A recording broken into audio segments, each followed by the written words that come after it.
amacımız Türkiye'nin dört bir sınırını en kenarlardan dolaşmak.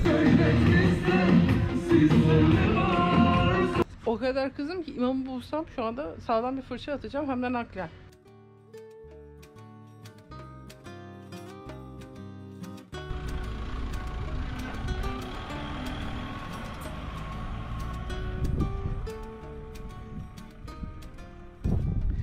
Burası Gala Gölü Milli Parkı.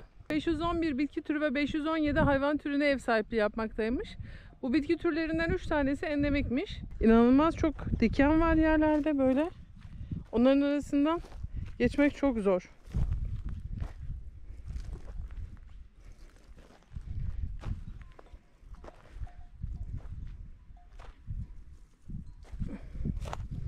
Başardım.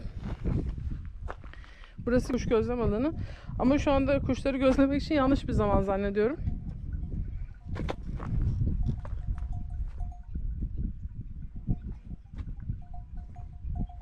Orada da bir koyun sürüsü var. Çan sesleri geliyor. Orada da bir koyun sürüsü var. Enez'den çıkıp İpsala üzerinden Edirne'ye doğru giderken yolunuz zaten Gala Gölü'nün kenarından geçiyor. Gala Gölü Milli Park. Burada pek çok hayvan ve kuş çeşidi var. Ama Ağustos sonu veya Eylül başı gelip burada kuş gözlemlemek için iyi bir tarih değilmiş. Hiç kuş neredeyse göremedik denebilir. Birkaç güzel fotoğraf çektik. Şimdi sizi onlarla baş başa bırakıyoruz.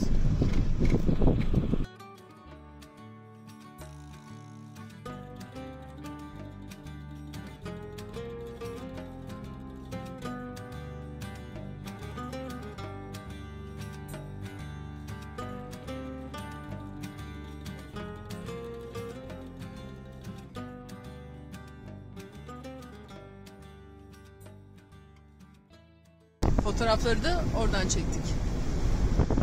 Ve Gala Gölü. Biraz da bu taraftan. Yine bu tarafa döndüğümüz zaman şu karşıda çizgi halinde ağaçların olduğu yer Meriç Nehri'nin kıyısı.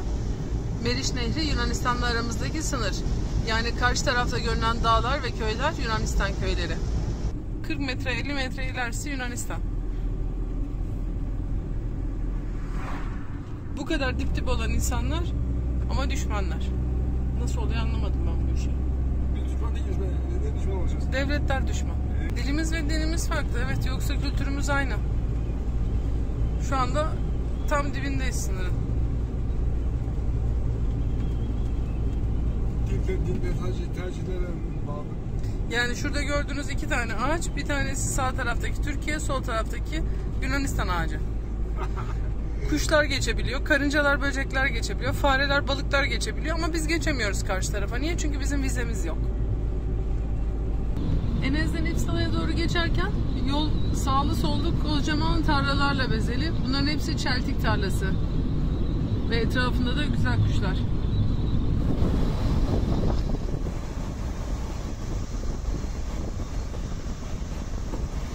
İpsala sınır kapısına geldik. Bu sefer dışarı çıkamıyoruz. Ama kim bilir belki bir gün özellikle buradan dışarı çıkmak için geliriz. Hem de yine Homi ile ve Sherlock'la birlikte. Sınırlar açılmış olur ve biz dışarı çıkmak için geliriz. Bugün sadece yanından geçiyoruz. İpsala'da çok fazla görecek bir şey olmadığını farkındayız. Ama buraya kadar gelip de görmemek olmaz. O yüzden bir şöyle şehir içine tur atacağız. Siz de bizimle birlikte dolaşmak ister misiniz?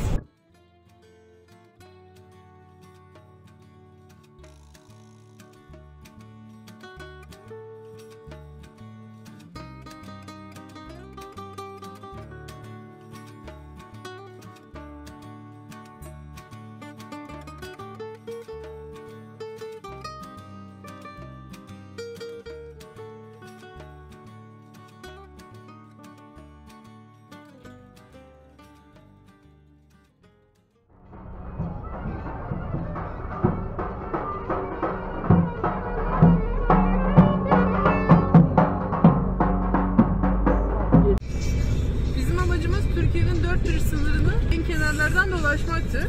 Ege'yi dolaşmıştık, Akdeniz'i dolaşmıştık. Güneydoğu'yu ve Doğu'nun bir kısmını. Evet, ya onu söyleyecektim ama sen vermedin ki. Güneydoğu'yu dolaştık, Doğu'nun büyük bir kısmını dolaştık. Ama Hakkari-Şırnak kısmı kalmıştı. Çünkü oraya bir daha İran'a gidersek İran dönüşünde gezeriz diye düşünerek oraya kadar girmemiştik. Karadeniz'in tamamını dolaşmıştık. Bir tek Trakya sınırı kalmıştı. Şimdi Trakya'yı da Saros Körfezi'nden Enez'e kadar gittik. Enez'den de sınırdan doğru, yani Yunanistan sınırının başlangıcından Bulgaristan sınırının bizim kıyı sınırımıza kadar devam etmeyi planlıyoruz. Bunun için sınır köylerinden devam ediyoruz. Aslında uzun köprüye geçmek için aradan bir yol var ama biz ara köylerden geçtik. Nereden geçtik? Küprü'den geçtik. Sultanköy'den geçtik. İbriktepe'den geçtik. Subaşı'ndan geçtik. Birazdan Meriç'e doğru gidiyoruz. Oradan içeriye birazcık gireceğiz. Uzun köprüyü gezmeyi planlıyoruz. Çünkü uzun köprü şu anda Türkiye'nin en uzun taş köprüsü olarak geçiyor.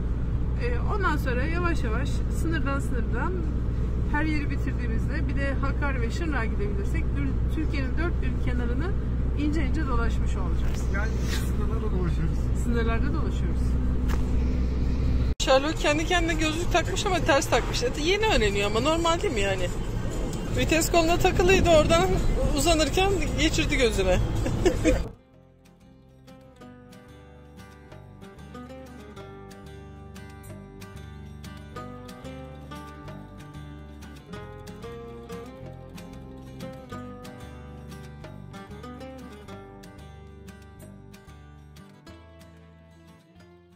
Şimdi uzun köprüye adını veren uzun köprünün üzerinden geçeceğiz.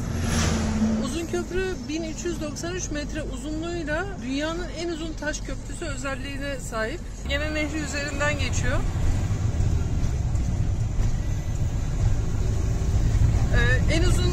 Dünyanın en uzun köprüsü olma özelliğiyle UNESCO Dünya Mirası listesinde de yer almış bu köprü.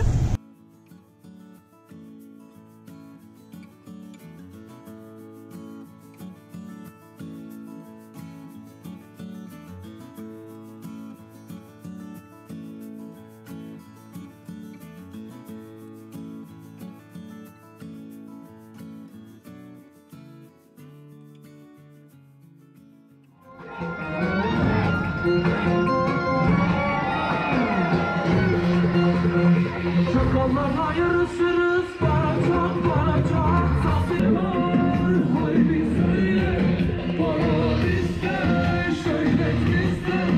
Sizde ne var, söyle. Işığını asla kaybetmeyeceğimiz ebedi başkomutanımız Gazi Mustafa Kemal Atatürk ve onun kahraman silah arkadaşları ile savaşa düğün hevesiyle giden, geri dönmeyi hiç düşünmeyen, namusu, şerefi ve haysiyeti için al bayrağı keten bilen, vatanı, ülkesi ve milleti uğruna toprağa gözünü kırpmadan giren, bayrak gönderden inmesin diye kendini siper eden şehitlerimizin manevi huzurunda sizleri saygı duruşu ve İstiklal Marşı'na davet ediyorum. Nokta! Selam! Dur! Dikkat!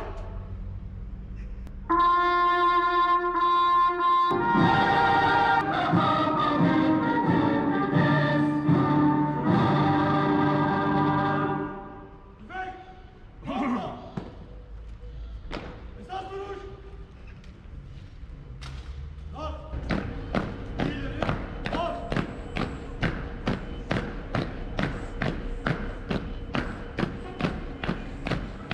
Şu anda Uzunköprü Belediyesi Kent Müzesi önündeyiz.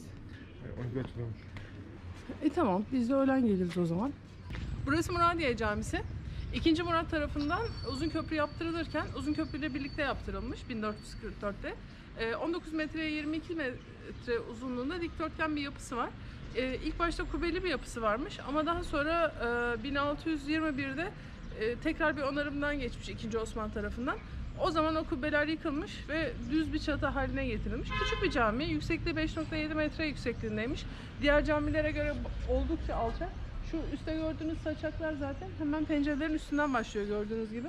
Normalde diğer camilerde oldukça yüksek oluyor tavanları. Minaresi ayrı, tamamen içinden çıkmıyor. Yan taraftan ayrı bir bölümden çıkıyor. Hadi bir de girip içine gezelim mi? Hadi bakalım. Yok artık ya. En gıcık olduğum şey bu. Kapı kilitli. Niye? Çünkü namaz vakti değil. Öf. Bunu Diyanet'e şikayet etmek lazım ya. İmamının söylesin, açık bıraksın. Cami kapatılır mı ya? Yani biz Muradiye Camisi'ne geldik gezmek için ama cami kapalı. 580 yıldan beri 580 yıldan beri ayakta duran cami demek ki bu şekilde ayakta duruyor. Evet, kullanılmayarak demek. Yani niye kapatılmış anlamıyoruz. Cami kapalı. Cami kapanır mı hiç ya? Allah Allah. Bu ne saçmalık. Diğer ülkeleri bilmiyorum ama biz Amerika'da gezdiğimizde eyaletlere baktığımızda hiçbir kilise kapalı değildi. Üstelik papazlar falan da içeride durup nöbet tutmuyorlardı. Bomboştu ama açıktı. Üstelik de bizim camilerimizden daha fazla içeride eşya var. Sıralar, masalar, freskler, bilmem neler falan. Demek ki camiden önce eğitim şart demek ki. Evet. Bundan çalınmaması için. Yani eğer çalınmaması için kapatıyorlarsa çok büyük saçmalık yani. O kadar kızım ki imamı bulsam şu anda sağlam bir fırça atacağım hem de naklen. Uzunköprü Türkiye'nin öbür ucu. Kalkmışsın gelmişsin buraya kadar. Böyle bir camiye geliyorsun ve gezemiyorsun içerisinde. Niçin? Çünkü imam efendi kapıya kilidi vurmuş, çekmiş gitmiş. Ve bu imam sürekli maaş alıyor. İmam Hatip okullarının niye bu kadar revaçta olduğu belli. Sabah kendi namazını kıldır. Ondan sonra 12'ye kadar git yat, evde uyu. Camiyi kapat, işlerini kapat. Git yat, evde uyu. Ondan sonra öğlen namazını kıldır. Gene git, işini gör.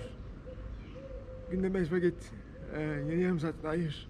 Olay bitsin. Yarım saat mi? 10 dakika demek istedin galiba. Her neyse, ağaç başı kapaması. Çünkü ezanlar da otomatik okunuyor artık. Yani 5 çarpı 30, 2,5 saat çalış. Ondan sonra tam maaş al. Uzunköprü'nün değişik bir hikayesi var. 1440'lı yıllarda 2. Murat buradan seferden dönerken Ergene Nehri çok aşırı taşkın olmuş. Bu tarafa doğru geçememiş nehri. Demiş ki buraya hemen tiz bir köprü yapıla. Onlar da dünyanın en büyük taş köprüsünü yapmışlar. En uzun. En uzun taş köprüsünü yapmışlar. Tabii köprü yapılınca bu tarafa da demiş ki göçmenleri getirin buraya yerleştirin. Ve Uzunköprü ilçesinin kuruluşu o zaman gerçekleşmiş. O dönemde buraya bir de bu Muradiye Camisi'ni yaptırmışlar. İçini gezemedik şu anda. Çünkü imam tatil yapıyor. O yüzden gezemiyoruz. Bu da imamın arkadaşı. İmam hakkında konuştuğumuzu duyunca bizi psikopat etti. Aynen öyle. Ya inanılmaz sinirlendik. O kadar gelmişiz Türkiye'nin öbür ucuna ve tarihi bir cami ve göremiyoruz biz. İçini görememek beni deli etti şu anda. Neyse yapacak bir şey yok. İlçenin kuruluşu böyle olmuş. Daha sonrasında da artık Osmanlı kışları da sefer yapabilmeye başlamış veya baharlarda da sefer yapabilmeye başlamış. Çünkü artık Ergene Köprüsü geçilebilir bir köprü haline gelmiş. Orduyu buradan öbür tarafa geçirip rahatlıkla akınlarını, seferlerini yapabilmeye başlamışlar. Bu köprü o yüzden Osmanlı'nın tarihinde oldukça önemli bir yeri olan bir yer. Aziz İoannis Kilisesi burası da. 1875 yılında Uzunköprü'de yaşamlarını sürdüren Rumlar tarafından inşa edilmiş. Günümüze kadar ayakta kalmayı başarmış.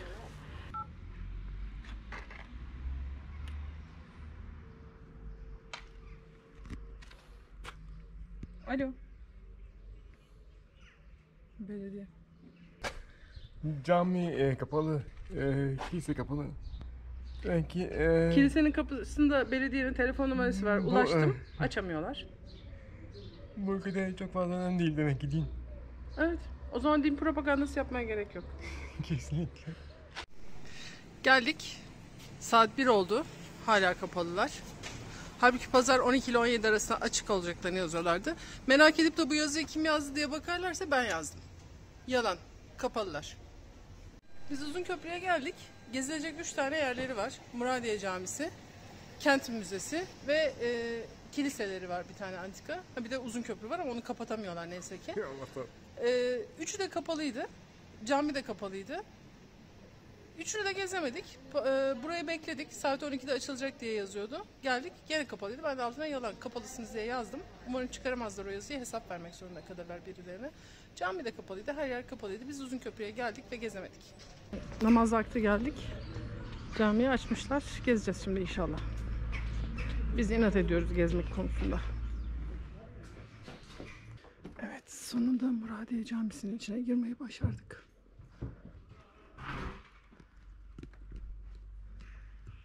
Kubbesi olmayan küçük bir cami burası. Ahşap tavanlı. Onarımdan sonra bu hale gelmiş.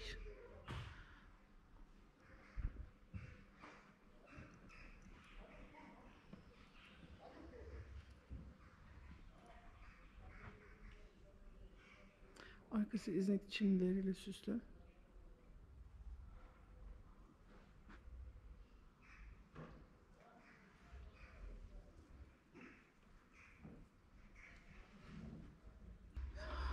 ...19 metre, 20 metre dikdörtgen yapılı alçak tavanlı Muradiye Camisi. 500 kişi alıyormuş. 500 kişi normalde alabiliyormuş. Şimdi acaba kaç kişi alıyorlar? Kaldığımız yerin bahçesinde Uzunköprü'de 2 tane çıtır yavru annelerini emiyorlar. O insanlara da o kadar alışmış ki kaçmıyor bile. Ve işte Uzunköprü macerasının sonuna geldik.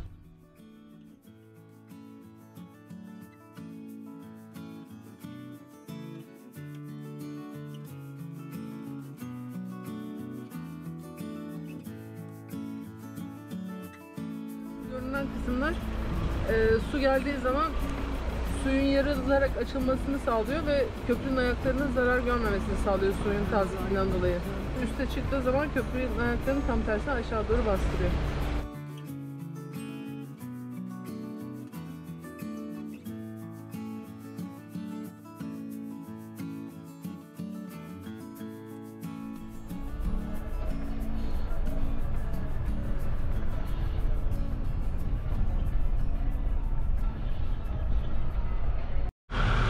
Burası Uzunköprü tarihi demiryolunun müzesi olması gerekiyor.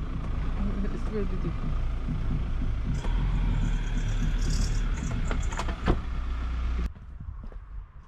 Yani evet, burası müze olması gereken bir yer. Gümrük Müdürlüğü.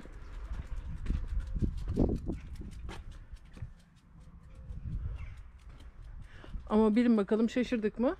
Hayır, şaşırmadık. Neden? Çünkü kapalı. Neden? Çünkü burası Uzunköprü.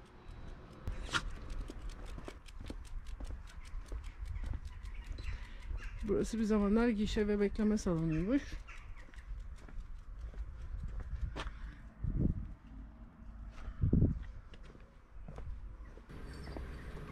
Müze neresi acaba? Müze. Demiryolu Müzesi.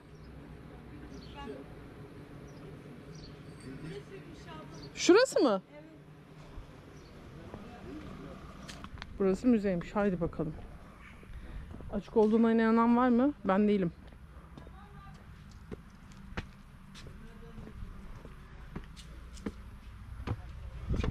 Zaten müzeden başka her şeye benziyor. Bu nasıl bir müze ya? Eski demiryolunu görmeden gitmeyin dediler. Biz geldik ama gördüğünüz üzere her yer kapalı. Uzunköprü'nün adeti üzerine hiçbir yeri açık bırakmıyorlar. Uzunköprü burası. Ve tarihi istasyon. Ama kapalı.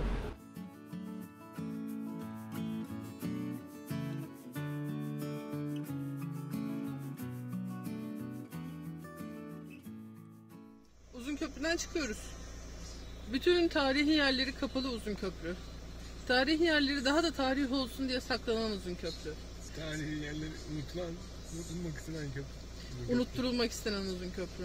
Her yeri kapalıydı. Murat Bey Camisi'ni son anda namaz girebildik, gezebildik. Ona da bize ters ters baktılar aslında. Vakit zamanında girip de video çektiğimiz için. Çanakkale Savaşı zamanında çok büyük tarihi önem taşıyan bu istasyon da kapalıydı. Üstelik bugün 30 Ağustos. 30 Ağustos'ta onun hiç olmazsa açık olması lazım. Çünkü gerçekten bu zaferin kazanılmasında çok büyük kullanımları olan bir istasyonmuş burası. Ama o da kapalıydı. Biz de şimdi yola çıktık. Edirne'ye doğru gidiyoruz. Bakalım yolda göreceğimiz bir şeyler var mı yoksa direkt Edirne'ye mi çıkacağız? Burası yeni yapılan köprü. Hadi siz söyleyin bakalım hangisi daha sağlam görünüyor? Ya da 600 küsür senedir hizmet eden köprü mü, köprü mü? Tabii ki bu köprü. Tabii ki bu köprü değil mi? Ya.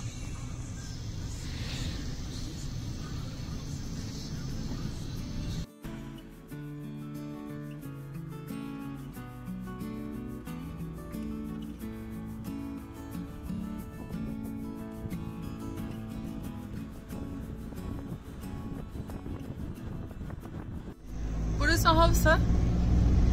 Edirne ve Uzunköprü arasında bir ilçe. Bir girelim bakalım sokaklarında neler varmış. Panoramik Hafsa turu. Hafızayı gördün mü? Ya girmedik de benim. Girişteki çukurlara da gidelim. Evet, inekleriyle koyunları. Ay keçi de var.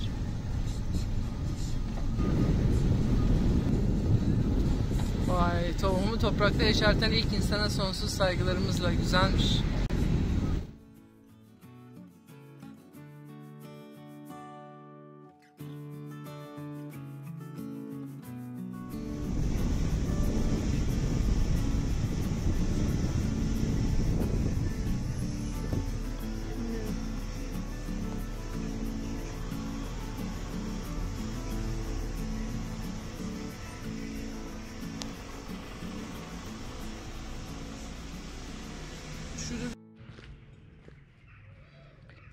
Evet, şimdi Hafsa'dayız.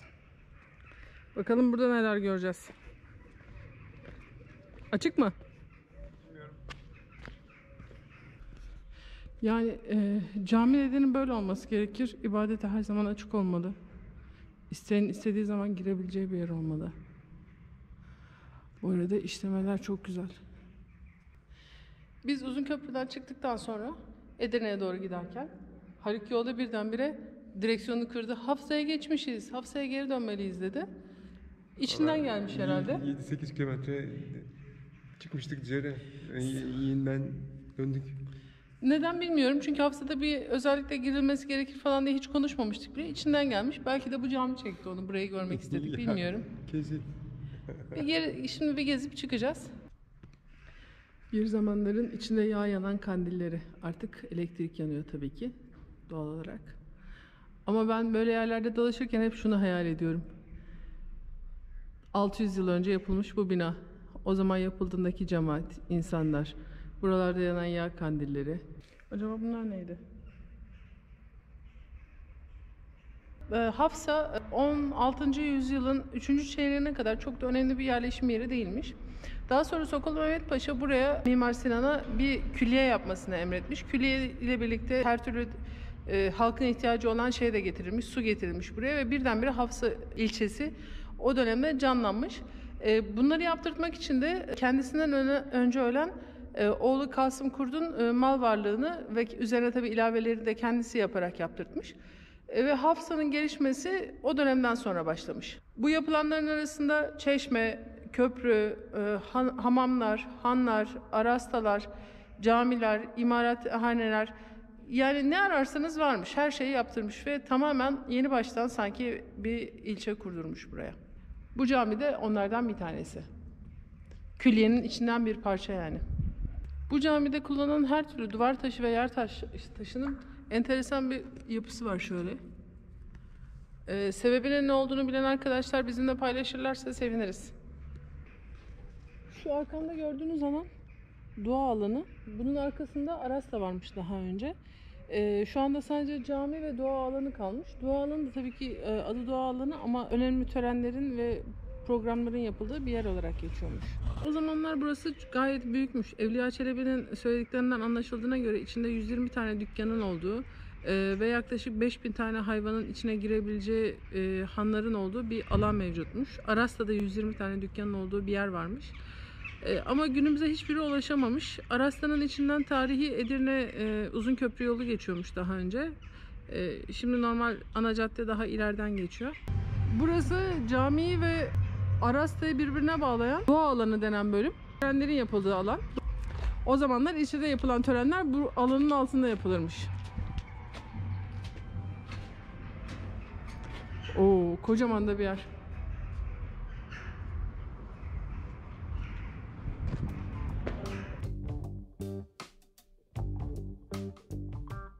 Bu kapıdan da diğer tarafa açılan park, şu anda park olan yerde daha önceleri Arasta varmış. Arasta ilçenin çarşısı. Kapalı çarşı gibi bir yer. Sokullu Mehmet Paşa Lüleburgaz'da çok büyük bir külliye yaptırmış. Sokullu. Hayır, Sokullu. Sokullu Mehmet Paşa Lüleburgaz'da çok büyük bir külliye yaptırmış. İçinde her şeyin olduğu, yine aynı burası gibi. Buranın Onun bir küçük kopyası olduğu söyleniyor. Mimar Sinan'ın Selimiye Camisi imalatı devam ederken aynı zamanda buradaki inşaatı da takip ettiğini rivayet ediyorlar. Dikdörtgen yapılı, tek kubbeli, tek minareli ve tek şerefeli bir cami. Şu görünen alanda o külliyenin bir ucu büyük bir ihtimal hamam olabilir. Çeşme sağlam kalmış.